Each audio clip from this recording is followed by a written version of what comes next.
we're going to be talking about Harry Potter. We're going to be talking about the newest version of the game. It's the greatest thing that they've ever done with Harry Potter at this show.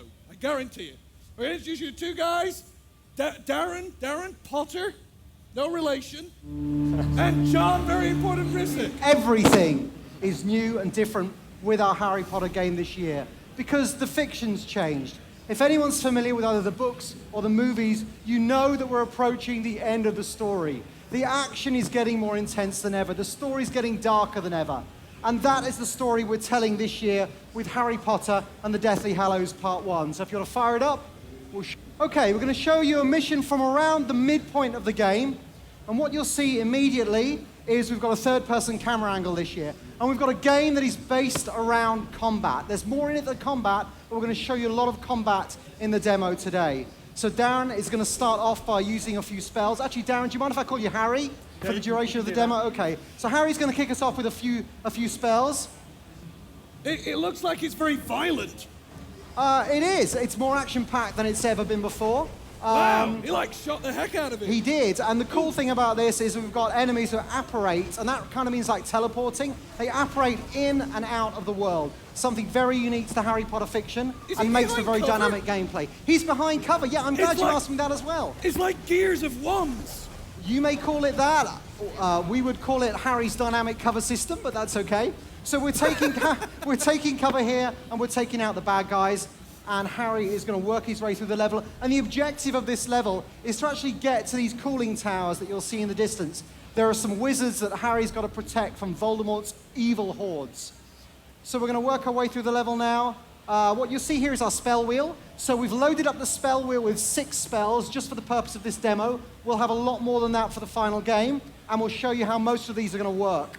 All of our cover is destructible, as you'll see here, and we're going to take these guys out with a Crucio spell. Crucio spell is a rapid-fire spell, very cool, kind of difficult to keep hold of.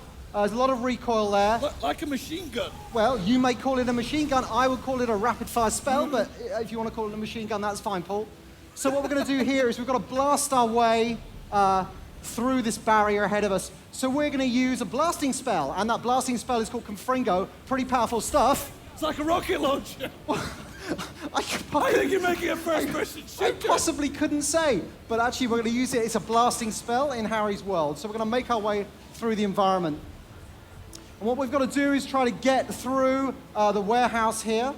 We're going to climb the stairs, and Harry's going to survey the scene at the top of the stairs. And as you'll see, there's 4 Death Eaters who have just apparated into the scene. He can't take on 4 people. He doesn't got any help. Well, let me see what he's going to do. He doesn't have any help, but what he does have is his Confundo spell. You can use any spell at any time. We're going to use Confundo. And what you'll see is it zooms in a little bit like a sniper weapon. But what it does, it's better than a sniper weapon. It actually uses the enemies to fight each other.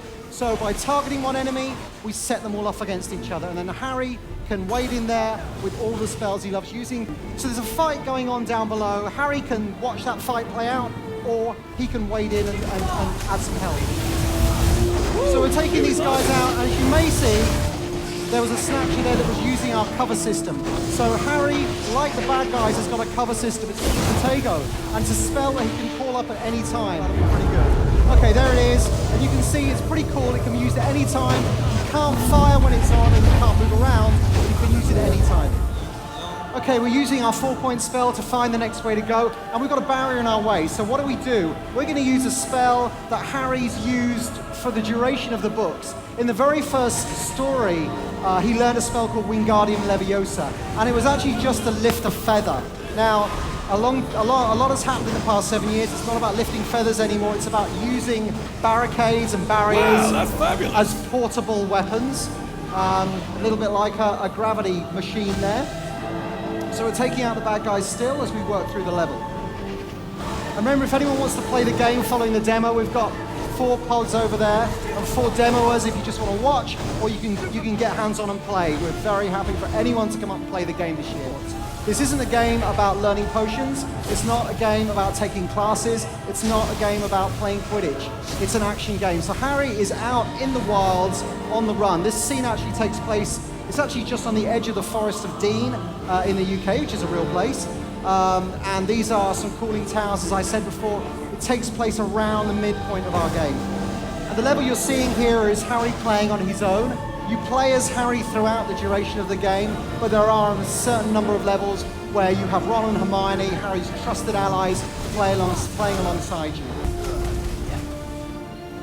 Okay, so we're pretty much there, pretty much near the end. We're near where those wizards are, and the Dementors have got them. Ooh, scary Dementors. If anyone remembers these guys from the films, they are pretty scary. We've got one of them on our video. I think you may have seen that earlier on. It's all going weird around the screen. So it's all going weird around the screen, and that's symbolic of the life being sucked out of the world by the Dementors. That's what they do. They suck at your soul. They'll suck at Harry's soul, and that's what we're representing. So there's no health bar in the game.